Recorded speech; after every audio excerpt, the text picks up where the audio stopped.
Let's get ready to... Are you ready? Rumble!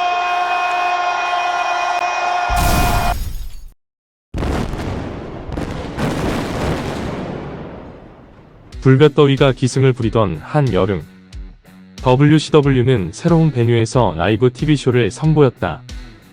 배시 앳 더 비치가 끝난 다음 날의 나이트로부터 올랜도에 위치한 디즈니 MGM 스튜디오에서 방송을 진행한 WCW는 5주 연속 동일한 장소에서 위클리쇼 촬영에 들어갔다. 그들이 이같이 새로운 공간에서 특설 무대를 설치하면서까지 나이트로를 진행한 데에는 특별한 이유를 지니고 있었기 때문이었다. 그것은 분주한 구독 내부 환경에 대응하여 나름의 효율성을 유지하기 위해 고안한 방안들의 결과물이었다. 그해 여름, TBS의 본거지인 애틀랜타에서 제26회 하계 올림픽이 개최되었다. 이 메가 스포츠 이벤트를 위한 준비와 진행을 위해 TBS와 TNT는 하루하루 바쁜 나날을 보내는 중이었다. 회사 전반이 대회 기간 전후 약 한 달가량 올림픽 이벤트에 집중되었기 때문에 WCW의 이벤트 진행에 따른 물자 및 제작진 지원이 원활하게 이루어지지 않는 실정이었다. 이러한 인력난 및 시설 부족 문제를 대처하고자 WCW는 한 가지 방안을 모색하는데, 그것은 상징적인 테마파크인 디즈니 MGM 스튜디오에 야외 임시 아레나를 설치하여 라이브 쇼를 진행하는 것이었다. 그리고 이 방안이 실제로 추진됨에 따라 WCW는 해당 테마파크의 나이트로 무대를 설치하고 방송을 송출할 세팅을 마련했다. 새로운 환경에서 5주간 방송 진행에 참여한 WCW 관계자들은 낯선 환경에 따른 어려움도 겪었지만 그 못지않은 특별한 추억과 색다른 경험을 누리는 시간을 보냈다. 현장에 상주하는 직원들은 테마파크가 폐장한 이후에 물놀이와 카트 라이딩 등을 즐기면서 한여름 더위에 지친 심신을 달래기도 했다. 당시 제작 보조를 맡고 있던 미셸 베인스는 그때의 추억을 다음과 같이 설명했다. 그해 여름은 인생에서 제가 가장 좋아하는 여름이었어요. 저는 하루에 대략 15시간에서 20시간 정도 업무에 매진했었어요. 그러나 항상 좋은 시간을 보냈어요. 그 시기는 마치 가족 같은 분위기의 일상들이었고 재미있는 순간들로 가득했던 시간이었습니다.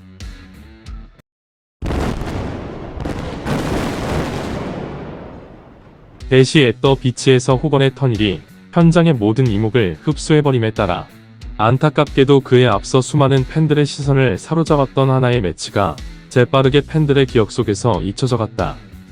그 경기는 그날 밤 PPV의 오프너를 맡은 레이 미스테리오 주니어와 사이코시스 간의 크루저웨이트 매치였다.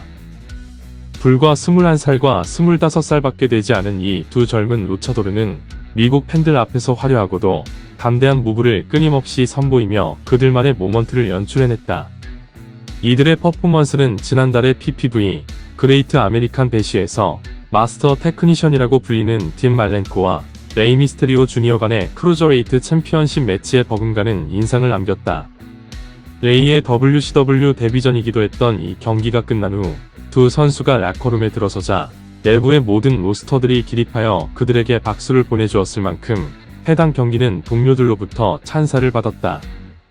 참고로 이러한 장면은 지난 수년간 WCW 내부에서 찾아볼 수 없었던 모습이었는데 그 정도로 그들의 매치는 락커룸에 큰 임팩트를 남겼다. 이렇게 레이는 연속된 PPV에서 자신의 가치를 각인시키고 있었다.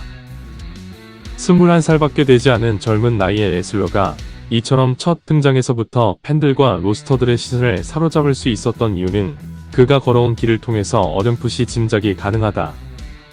14살 무렵 프로레슬링 경력을 시작한 레이는 삼촌인 레이 미스테리오의 훈련 속에 성장했고 일찍부터 하이플라잉 스타일을 수련함으로써 유려한 링 무브를 갖추기 시작했다.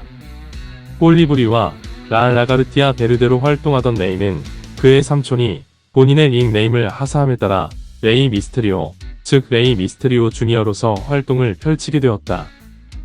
커리어의 포문을 연 지 3년이 지난 1992년 멕시코의 AAA와 계약을 맺어 루차도로서 본격적으로 명성을 쌓아갔고 이후 1995년 9월 16일 사이코시스와의 대전을 통해 ECW 데뷔전을 가져 그 경기를 승리로 장식한다. AAA와 ECW를 오가며 활동하던 그는 약 9개월 후 새로운 단체로 둥지를 옮겨 더 많은 미국 팬들 앞으로 다가선다. 비숍의 크루저웨이트 신설 및 해당 디비전 활성화 프로젝트에 의해 영입된 레이는 이렇게 해서 WCW 무대를 밟게 되었다. 그가 선보이는 루차도르 스타일과 차원이 다른 하이플라잉 스타일은 남부 팬들에게 익숙한 것이 아니었지만 구사하는 하나하나의 무브 자체만으로도 일순간 팬들의 시선을 사로잡기에 충분했다.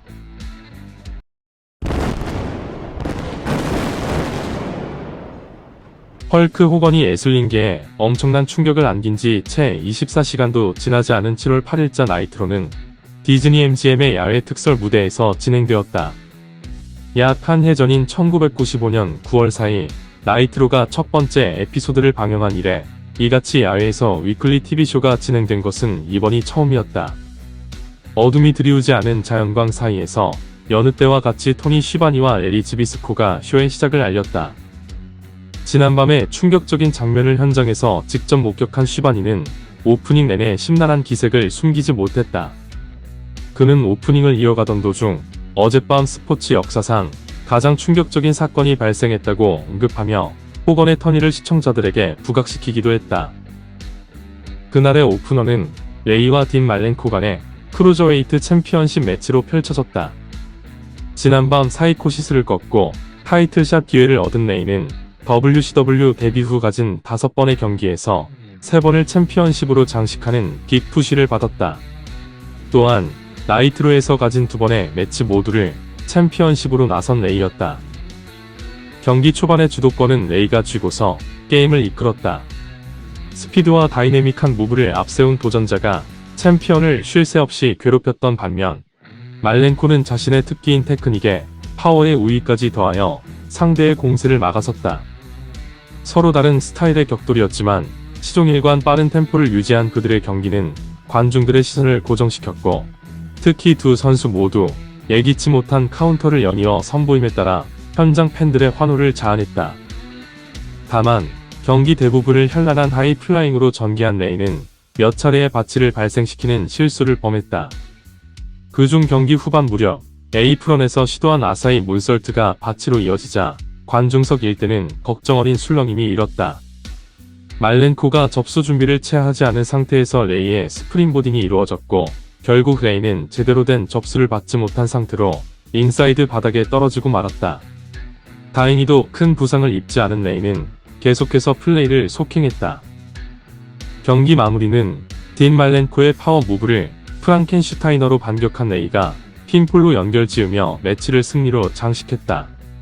이로써 레이는 새로운 WCW 크루즈웨이트 챔피언으로 등극하는데 그의 나이 21살 6개월이 되던 시기였다.